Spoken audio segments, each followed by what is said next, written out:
Yeah, guys, thank you for viewing my video yesterday, and today this is the continuation of the video. So we are taking it step by step.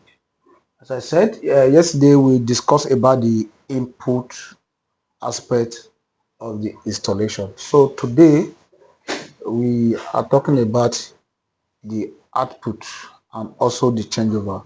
So we are going to be explaining to you how we achieve this particular installation. As I said, this is a changeover.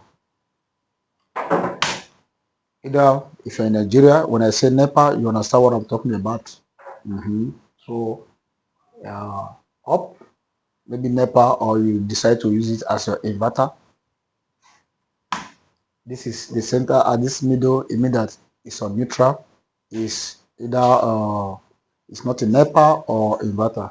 So when you take, if you take it down here, it's inverter. So, but in this installation, I take my dams to be inverter output supply. Yeah, it's very simple. You can do it yourself, and that is why I'm taking my time to analyze this installation for you. By the side there, you can see a breaker, a single pole breaker, and by this other side, you will see AVS. And this is the output section. Please come closer. Come closer. This is the output. Someone will be asking, where are you still putting AVS in your output? We are putting this AVS for your protection of your inverter. Sometimes the client or your customer will tell you that we can manage the appliance on our own. Meanwhile, it might not be at home. Other person will come and overload the inverter. Then from there, they will tell you that so product and so brand is not good. So that is why we are introducing this AVS. With this AVS, you can program the ampage of the inverter you want to work. Like this is 8 kVA.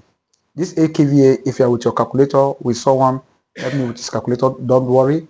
This 8 kVA, so when you divide 8,000 by 230, I think it's going to give you 34.7 or 37 thereabouts. So that one is not it's not telling you the total capacity, the total capacity of the ampage of that particular inverter. If this particular inverter is working on a single phase, it tells you that the total load ampage this inverter can carry, this 8 kVA, is 34 volts, or that is 34 amp or 37 amps. If somebody is with calculator there, should help me. But 8,000, this 8,000, because the power factors of this inverter is 1. If somebody should help me, 8,000 divided by 230. Don't worry, keep on. 8,000 divided by 230. What? 3? Okay, 34 point. Okay, thank you. 34.8.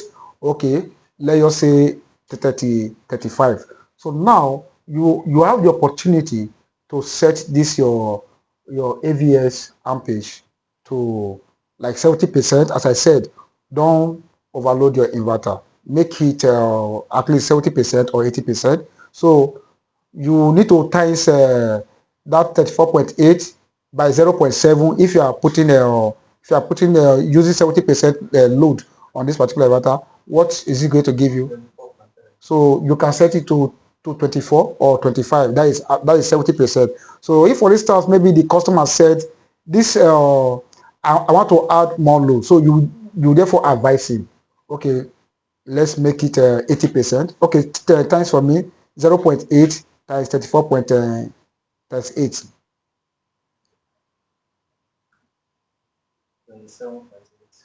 27.8. So you can now increase your ampage to 27. That is at 80% capacity. So I think that is okay. So that 20% will be allowance for the inverter to play on its own. So guys, now we are going for the how we did this installation. Yes, you can see, and as I said, this is the output. So you can see we have the positive and then we have the negative. I think if you just follow me, you can see I'm doing the tracing for you. So it passed through my AVS. You can see it's on this line, and if you take a look, this is my neutral, so it's coming through this AVS. That is good. That is one. So now the essence of we doing this is that this AVS will definitely sense if there's any overloaded, if it will trip off. So now this is what, so it's coming to this place. This is the output, this is the in, and this is the out. So it's not going out, it's coming to this breaker.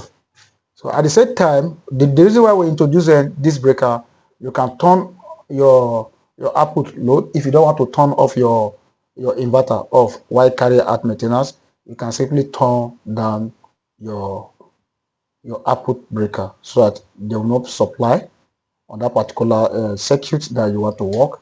Then from there, you can see this cable. Look at this cable. This cable is coming down to this changeover. This is a changeover. This is just your normal changeover, your knife changeover, or your three-phase changeover. If you take a look, but this is single phase changeover. You can see 4 and 8, they are done. 4 and 8, they are done. Then 2 and 6, they are up. This top 1 and 5, they are the load. 1 and 5, they are the output load. So now this is exactly what we did. You can see them here. And if you can see, yesterday I was talking about the input. This input that we introduce in this changeover, we use it as a bypass. Let for instance, the inverter has issue. Maybe the client is far off. You don't need. The installer is far off from that city, or it's not within, or it's engaged with other activities. It's just for you to take it to that particular, you just take it to bypass. This is bypass. You take it to bypass, so they can either use that particular grid, either NEPA or generator. So now, so that is this. So now, as I said, this is our output supply. So as you can see, I've already bring it out. We have already this is our output supply. We have labeled it. This is our output supply. This is output supply line 1, and this is the negative. That is the neutral. This is the neutral, and this is our input supply line 1. This is line 1.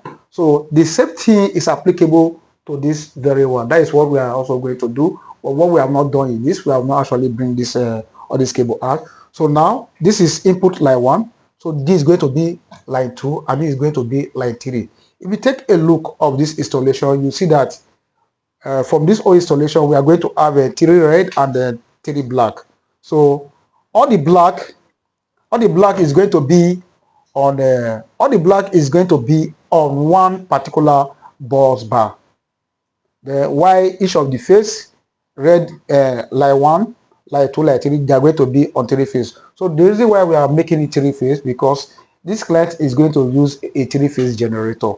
If you don't make it 3 phase, you cannot use your generator to charge, because all the load is going to be on one particular phase of your generator, and it can destroy your generator. There are some generator, it will not work with your installation. As we progress on this installation, we are taking it step by step. I want you to follow us and see how we are going to do this connection. We are going to be showing you step by step how we do this installation. So guys, thank you for viewing this video. Remember, our mission is one youth, 3 skill. So God bless you, and thank you for watching. And you can equally reach us on our phone number, maybe in case you have any challenge or you want to find more about our installation. It is actually free of charge. You can reach me on 081 6044 97 36. I come again 081 60 44 97 36. Remain blessed and God bless you.